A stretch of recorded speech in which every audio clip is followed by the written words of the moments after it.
Your Steve Jones Show podcast is loading now. The Steve Jones Show podcast is sponsored by Purdy Insurance. Visit Purdy Insurance on Market Street in Sunbury or visit online at purdyinsurance.com. Go up to Scranton now and talk with Donnie Collins. Donnie, first of all, welcome back. Thanks so much for your time today on a busy Monday. Oh, yeah, it's a very busy Monday, but any time for you, Steve. Appreciate it very much, Donnie. Okay.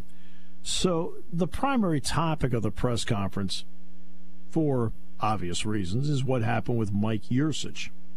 In the end, were you surprised by the move, or is it more the timing of the move?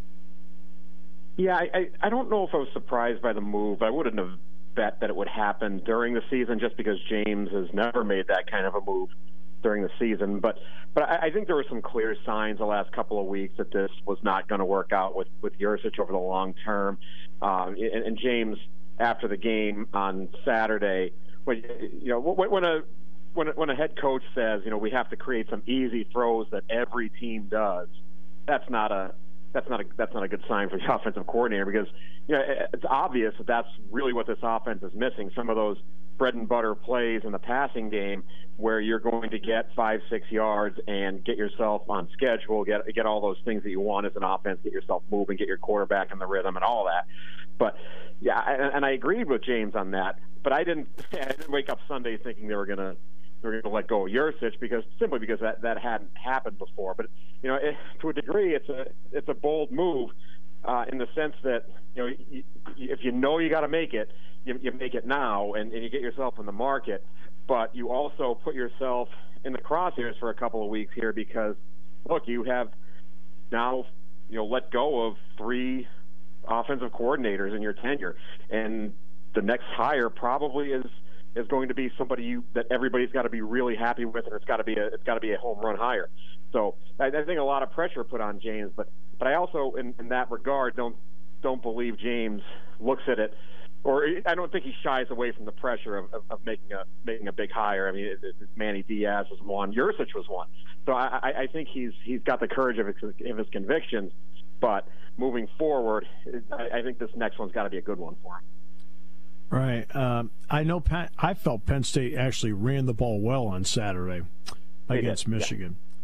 Yeah. Yet when you look at the first down mix, and the first down mix was fine in terms of the number of yards they gained, but it is unusual when you have 22 first down plays in a game you didn't win, and 19 of the 22 are runs. Do you think that factors into you have to have some easier throws in there for your quarterback, especially early?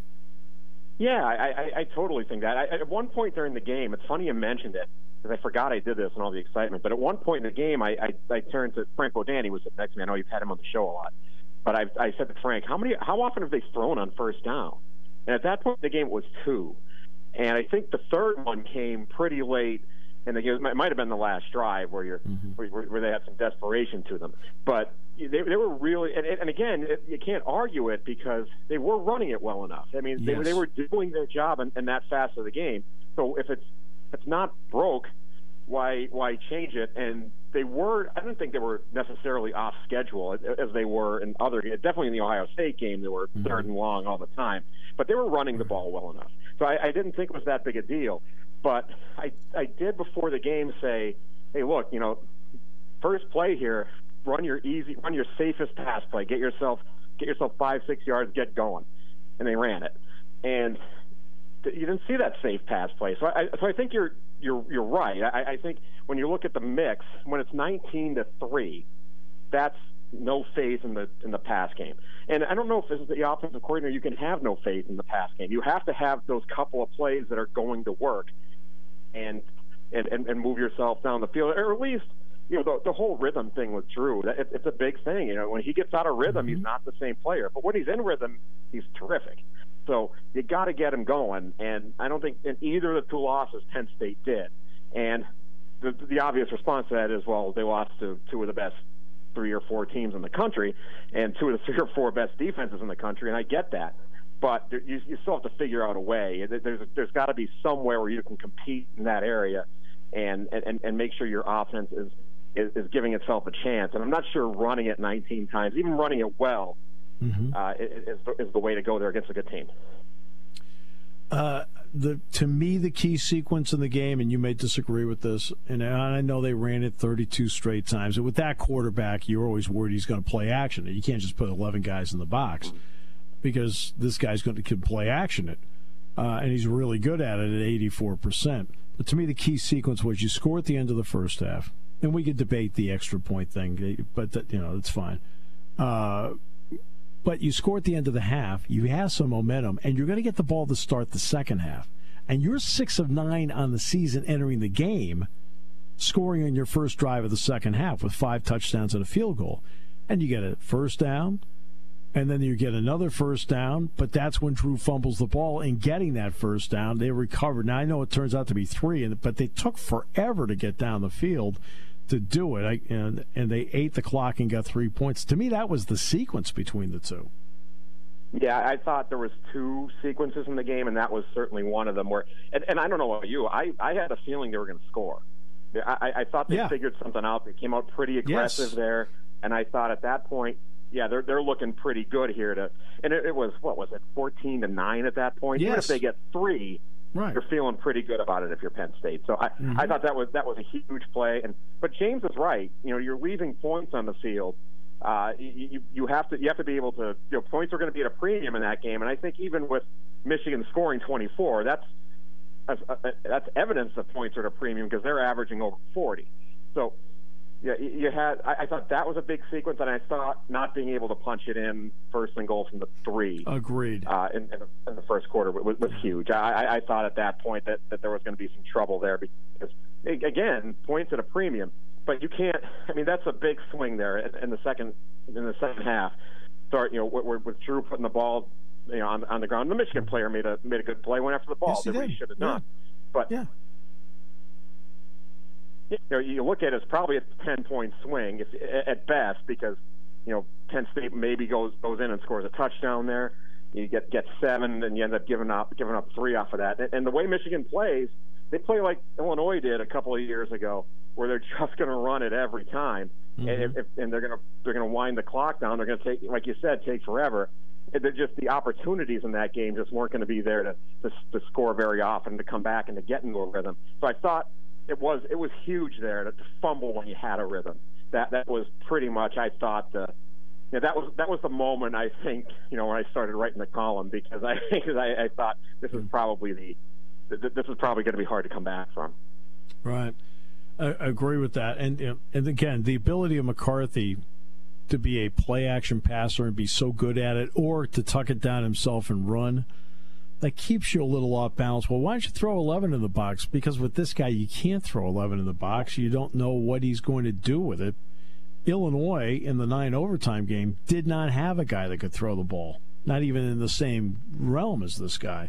And I think that played a role. And I think Michigan was smart. Their defense is playing well, so let's chew yards and clock. Yeah, Michigan did considering they didn't have their head coach, I thought Michigan played a very smart, calm, and collected game. And, and you could do that with McCarthy because, I mean, it's weird because he was 7 for 8 for like 60 yards. And I was actually even a little more convinced that he should be in the Heisman race after that because I thought he kind of controlled the game because you have to honor him. Even if you're running Corum and Donovan Edwards all the time, you have to still honor McCarthy. So I thought he was a big factor in that game. And you're right. Michigan, I thought, there were some moments I think Penn State was chasing points. And again, we get to debate the 2-point conversions and all that. But I thought that the coaching staff played a little bit differently than they're usually doing as Penn State. And Michigan, really, even without Harbaugh, was pretty set in what they were going to do, and they just executed the game plan. And I think that, I don't think that was lost on anybody on Penn State's sideline after the game. It's interesting. I was talking with Rich Scarcella, and he told me he was going through the parking lot, and people were asking, do you think they can hang with this team? Do you think they can hang with him? Well, now they lose to Ohio State by 8, lost the game on the road, didn't win. They lose this game by 9 at home, didn't win. In reality, as now you've watched this out, how big is the gap between Penn State and those two? Is it large? Is it small? Is it a couple of plays? What is it in your mind? I don't know. I think it looks bigger than it really is, and you look at it. They're within one possession the entire game of Ohio State, and I think there was times. My criticism of them was they played like they were maybe 2 possessions behind at times against Ohio State, and they should have punted at one point and all that. And so I think it is, and I think it was pretty much the same with Michigan. I never thought they were uncompetitive in that game. I thought actually I thought for most of the day they were pretty even. So I didn't think they even did a bad job stopping the run. I mean, you're going to give up 200 yards when they're running the ball that much. So I didn't think that some of the things that have hurt them in the past against Michigan hurt them in this game. But is there a gap? Yes, and I think the fact that there is a gap is significant, and some of that gap is probably a mental gap too. And it's not just the players; it's the coaches, and it's a lot of things that shouldn't maybe be there, but they're there but they show up when you lose year after year after year to the same teams, and I think it starts to manifest itself. And look, I think talent-wise, Penn State's there. I think they are maybe a cut behind Ohio State on offense, maybe I think style-wise they're different than Michigan, and what Michigan's doing well right now and what's making them successful is that their style is a little bit different, and they've got the quarterback right now who could run their offense the way Harbaugh wants, and Corum is a good back. But I think any given year, look, I mean, they're winning 10 games a year. They can't be that bad. They can't. This can't be a. You hear the questions coming through. What do you think today? I think it'll be a good game. Oh, I don't know. Well. Yeah, it's got to be a good game. It was a good game against Ohio State. They were in it. They didn't play very well, but they were in it. I thought they played a little better this time. And if you take the fumble out of it, who knows? So I think they're close, but they're not there. The question what I debate here with myself is, are they closer to being the 5th best team in next year's Big Ten or the 6th best team than they are to being the 2nd best team? And that's, I think, I don't have the answer to that, but I think that's kind of the concern I would have, because once, Washington, USC, UCLA, whoever comes in, little different conference. So this was probably their chance to get to go to position themselves for next year to be one of the big 3. But I think right now they're the 3rd, and that's not good enough. James has said it a million times. Not good enough for them. Certainly not good enough for them. Certainly not good enough for the fans. But it is what it is at this point. And I don't. I think there's a gap, and the size of that gap is hard to define. But I think it's a pretty good one mentally. Yeah, it's going to be interesting when the 4 West Coast teams come in for a couple of reasons. Number one, they're big names and have had great performances. But they're also coming in, and 3 of the 4 are going to have new quarterbacks. Because there will be no Bo Nix, no Michael Penix, and in all likelihood, no Caleb Williams. So I don't really know how good they're going to be next year, because they're going to have new quarterbacks. Yeah, and that's the big key. I mean, it's the great equalizer is the quarterback. And who knows, it could be anybody because there's free agency, basically. Sure. But yeah, if you look at – I happened to be looking at Oregon's roster from – a couple of years ago, just to see some offensive stats for them, and I obviously the reason why, but I didn't know half of their players, I don't watch Oregon every week, so you're looking at it, the quarterback was Anthony Brown. I think he was a good player, but he's not Bo Nix, and Penix is, I thought Penix was a really good player at Indiana, and you put him around better talent at Washington, and you put him on the turf, that's a really good quarterback there. So, but they do lose those guys, and who knows who they get. But it's every season's going to look so different now, thanks to the portal and things like that. But one thing the thing that doesn't look different is Ohio State's at the top, Michigan's there, and could you get to that level? But you would hope, if you're Penn State, that you can prove that you're better than the 4 guys coming in. Because if you're better than those 4 guys, you still give yourself a chance at that tournament. And we don't know what Michigan's going to look like next year. with everything that's Michigan gone on there, year. and McCarthy may be an NFL draft guy. He's in his third year now. So we don't know what they're going to look like next year, to be honest. Yeah, they're not going to have those two guards, 77, Zinsser and Keegan are really good players, and I think they're able to get to the second level pretty quick. They'll be gone. Corum's gone. Donovan Edwards, I believe, is gone. McCarthy could go. So you don't know what Michigan is going to be. Harbaugh, I think it's likely Harbaugh won't be there next year. So yeah, it changes. It changes every year. But when you look at it in the now, I think that's when it seems bleaker, and it seems like Penn State's in this precarious position where the losses mean a little more than the wins right now, and they have to figure out a way to change that going forward. And once you win one of those games against one of those teams, you're good. But the problem next year is they don't play Michigan. Right. When it comes to the offensive coordinator hire, whenever it does happen, how interested are you going to be in the style of offense that he has a reputation for running, considering how Drew plays the game and how Bo Perbula plays the game? Yeah, I think that's the entire key. I mean, I can't imagine. I mean, and there's I like to follow a lot of these guys, all these new offenses that you see.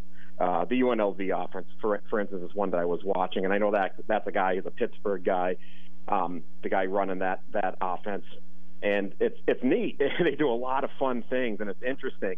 But you start to think, is that going to work in the Big Ten if they do something like that? So I would tend to think that James is going to go with somebody who kind of does what they currently do, only better. And I think that's really the goal, right? I mean, it's always the goal because that fits your personnel.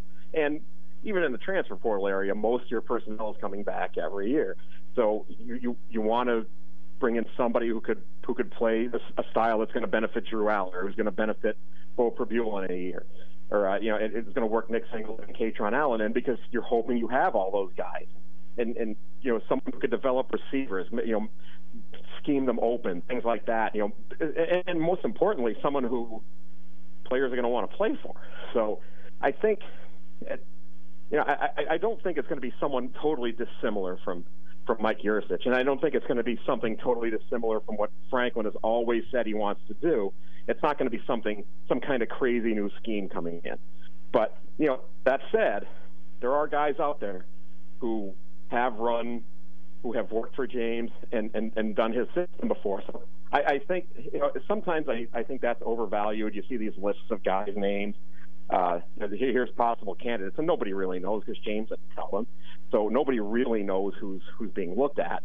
And I'd be very surprised if anybody was being looked at right now, unless James has a candidate that he knows he's bringing in. But I think when this is a year that I might put a little more stock in that, because I think it's got to be a hire that the fans are going to like. I don't know if it has to be, but I think it would help. And I think it'd have to be. It would be somebody with some familiarity with what they do, who could come in and, I guess, take them to another level, or a level they've been at in the past. Donnie, great conversation as always. Thanks so much for giving us the time today. I really appreciate it.